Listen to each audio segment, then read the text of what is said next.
Bismillahirrahmanirrahim. Assalamualaikum warahmatullahi wabarakatuh. Apa kabar semuanya? Bapak harap baik-baik saja. Kembali lagi bertemu di channel Bapak Guru 1988, saluran informasi dan pendidikan kita semua.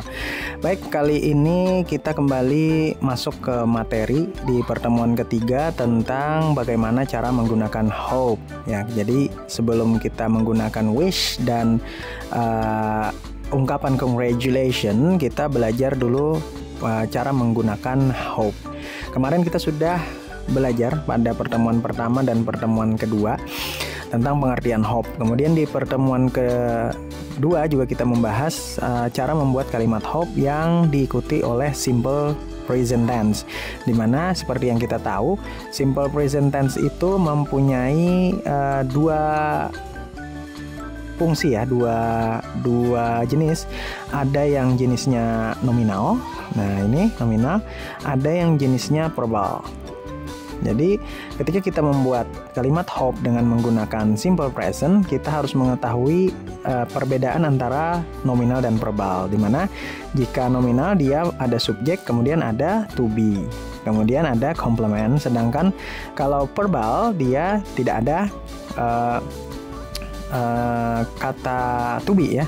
Tapi di sini jika dia subjeknya orang ketiga, baik itu she, he atau they, maka hope-nya berubah menjadi hopes ya, ada s di belakang. Dan jika kalimat simple present-nya juga mengungkapkan subjeknya sebagai orang ketiga, maka verb-nya akan ditambah s, us atau is.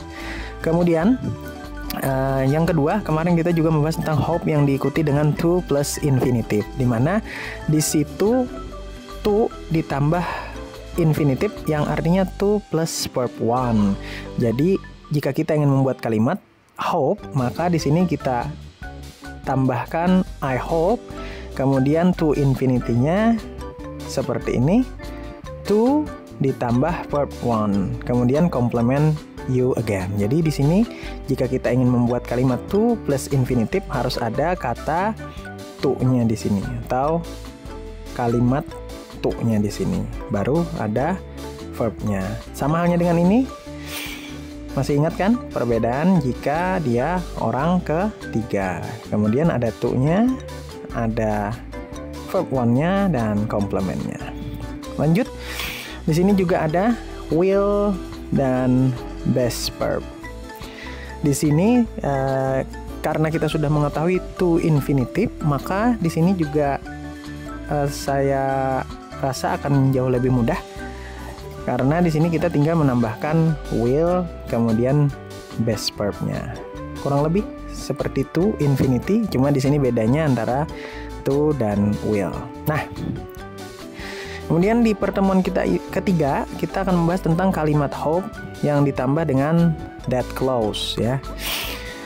Jadi sebelum kita masuk ke kalimat tersebut, kita juga harus mengetahui atau setidaknya paham tentang apa itu that clause. Intinya, jika di dalam kalimat itu ada kata that, ya kalimat hope kata that, maka dia merupakan ciri-ciri kalimat that clause, di mana that merupakan kata penghubung dari dua klausa. Baik, yang pertama kita bahas adalah ciri-ciri klausa atau clause. Ada beberapa ciri-ciri yang harus dipenuhi agar sebuah bagian kalimat bisa disebut sebagai klausa. Apa saja ciri-ciri klausa? Coba kita lihat informasinya di bawah ini. Yang pertama, ciri-ciri klausa itu dia ada subjek dan predikat, di mana klausa selalu memiliki subjek yang biasanya adalah pihak atau benda yang melakukan tindakan. Ada juga predikat yang mengandung tindakan atau keadaan yang terjadi. Kemudian yang kedua, dia menyatakan ide utama, di mana klausa dapat berdiri sendiri dan menyatakan ide utama yang lengkap. Contoh, she sing beautifully, di mana klausa ini memiliki subjek she dan predikatnya adalah sing beautifully.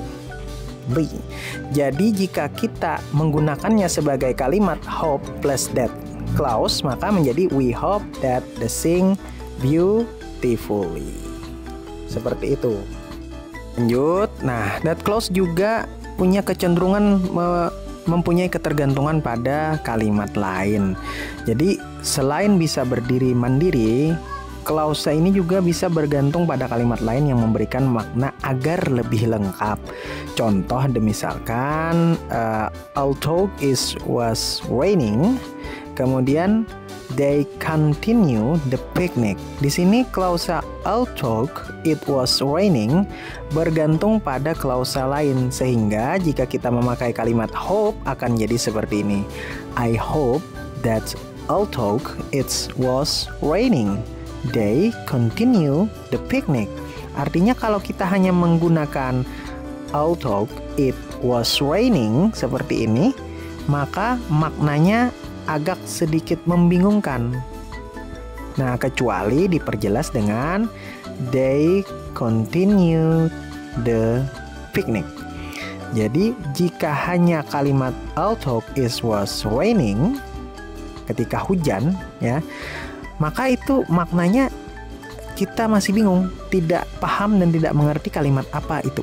Nah, tapi jika ada kalimat perjelas seperti they continue the picnic, artinya meskipun dalam keadaan hujan, mereka tetap melanjutkan piknik. Nah, ini menjadi satu kesatuan kalimat yang artinya jelas dan bisa kita pahami. Jadi ketika kita ingin menggunakan hope di sana, maka kita tinggal menambahkan I hope, karena harus ada subjek ya. I hope, kemudian ciri klausa tadi harus ada that sebagai penyambung kalimat. Kemudian klausa juga mempunyai ciri bisa menjadi pengembang ide. Klausa dapat digunakan untuk mengembangkan ide dengan memberikan informasi tambahan. Contoh, the cat which had green eyes purred softly. Klausa which had green eyes memberikan informasi tambahan tentang kucing tersebut. Jadi jika kita memakai kalimat hope, maka kita bisa jadikan seperti ini. I hope that the cat which had green eyes purred softly. Nah, jadi kita bisa menambahkan pengembangan ide atau menambahkan kejelasan dari subjek yang ingin kita buat klausanya. Tetap di sini harus ada that. Nah, itu tadi cara menggunakan kalimat hope dengan klausa. Lanjut. Bentuk kata hope dalam continuous tense. For your information, sebagai verb tentu hope bisa juga diubah ke dalam bentuk continuous tense atau familiar juga dengan sebutan progressive tense. Yap, jika diubah dalam bentuk continuous, maka dari hope akan berubah menjadi hoping. Coba kita lihat contohnya. Karena di sini continuous tense ya, artinya kalau kita sudah belajar tentang tenses, kita tahu bahwa itu sedang terjadi atau sedang berlangsung. Contoh, she is hoping to meet her boyfriend. Dia berharap bisa bertemu dengan kekasihnya. Artinya pada saat ini dia memang benar-benar berharap ingin bertemu dengan kekasihnya. Atau I'm hoping to pass my driving test this time. Artinya saat ini dia memang sangat berharap bahwa dia bisa lulus tes mengemudi. Nah, kalau kamu bertanya, lalu apa bedanya antara hope dengan hoping? Kan sama-sama berfungsi untuk menyampaikan keinginan di masa yang akan datang. Nah, jadi kalau hope itu dia bersifat lebih umum ya. Jadi kita tidak bisa menegaskan bahwa keinginan itu benar-benar kita harapkan dalam waktu yang dekat. Nah, jadi kita ketika menambahkan ing di akhir kata itu mengindikasikan bahwa kita benar-benar berharap hal itu terjadi di waktu yang dekat. Nah, misalnya nih, I am hoping we win the game tonight. Artinya pada saat itu kita benar-benar berharap kita menang di pertandingan malam ini. Artinya harapannya itu sedang dinanti-nantikan dalam waktu yang dekat, bukan waktu yang jauh. Nah, ini disebut sebagai bentuk kata hope dalam continuous tense. Kemudian cara membuat kalimat hope dengan frasa I hope so atau hope not. Nah, ini lebih kepada kita membuat kalimat jawaban. Jadi Semisal nih, ada teman kita yang bertanya, "Have you been to the job interview? Do you think they'll hire you?" Nah, apakah kamu pernah melakukan wawancara kerja? Menurutmu apakah mereka akan menerima kamu? Maka dia berkata, atau jawaban dari kalian bisa, "I sincerely hope so." Saya sangat berharap begitu. Artinya kita mengiyakan apa, bukan mengiyakan nih sebenarnya, tapi kita menjawab harapan yang jadi tanya oleh teman kita atau lawan bicara kita. Artinya kita, contoh misalnya dalam bahasa Indonesia, kira-kira kalau kamu ke Banjarmasin, apakah kamu akan mendapatkan pekerjaan?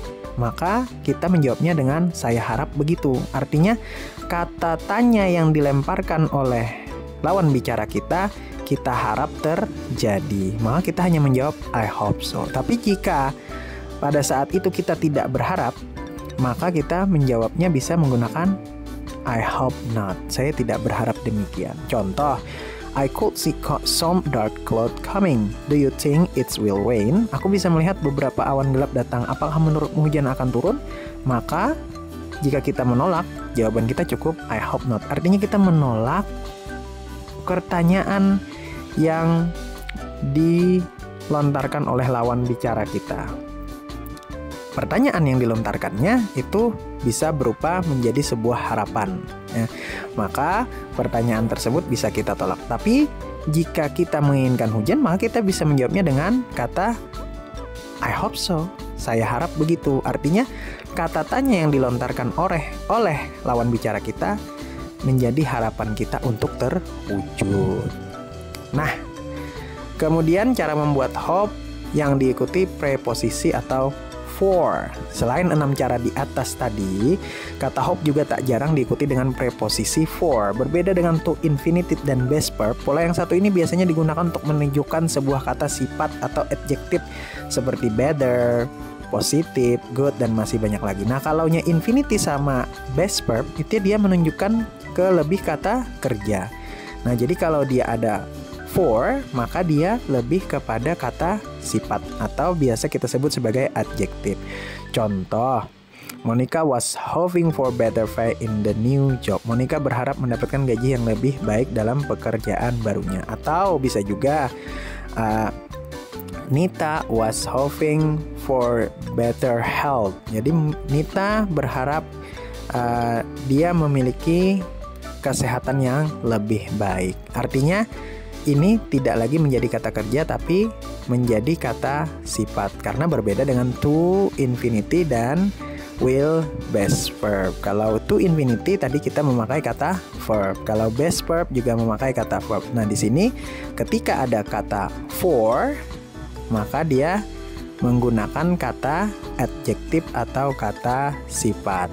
Bisa memakai hope atau bisa juga memakai hoping. Kalau hope tadi sifatnya lebih umum, kalau hoping seperti yang kita tahu tadi, sifatnya kita sangat berharap itu terjadi dalam waktu yang dekat. Nah, bagaimana? Apakah sudah bisa dipahami? Baik, kalau sudah bisa memahami, silahkan untuk menutup pertemuan kita hari ini. Tapi kalau belum, bisa diulang lagi anak-anak. Baik, Bapak rasa untuk hope, ya, cara membuat kalimat hope, Bapak tutup sampai di sini. Silahkan belajar lebih giat lagi. Kalau ada pertanyaan silahkan dilontarkan di kolom komentar. Terima kasih atas perhatiannya. Salah hilap mohon maaf. Wabillahi taufiq wal hidayah. Wassalamualaikum warahmatullahi